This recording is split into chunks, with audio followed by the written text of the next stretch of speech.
At the townhouse complex on Old Pine Trail where the killing occurred, emotions erupted with the woman in black who told us she was the victim's fiance in a dispute over social media following the stabbing. Well, my man died last night in the street talking about she doesn't know about. And I don't watch my man die last night. And neighbors who tried to help the dying victim were reliving the grim memory. He was shaking. He had two friends sitting there with him, and they were trying to lift him up, and I was telling them to lay him down, flight or fight.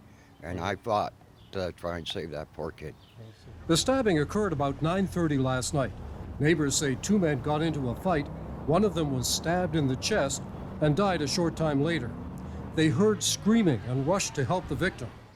I was yelling for people to grab towels. I got towels, and I tried to stop the bleeding, and the poor kid passed away in front of my eyes.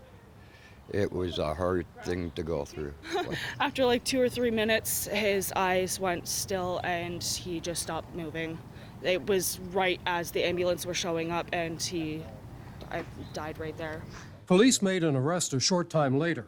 The police had the scene taped off today, talking to neighbors and the man's family. And neighbors told us the man arrested in the killing is the victim's brother. Police aren't confirming at this stage that this is a case of one brother suspected of killing his brother, and they're not releasing the name of the victim. Well, when we arrived on scene, we found a 29-year-old male in serious critical condition. He was later pronounced deceased at the scene. Further investigation by officers led to the arrest of a 28-year-old man, Keenan George of St. Catharines. He's been arrested and charged with second-degree murder. And in an unexpected twist, one of the neighbors says the man accused of murder was trying to help the victim after the stabbings. He had his head. It looked like he was holding his head, and he wasn't saying much, but it looked like he was holding his head.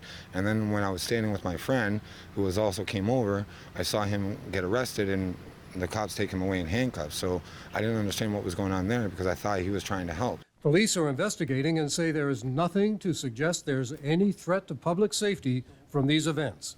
Al Sweeney, CHCH News, St. Catharines.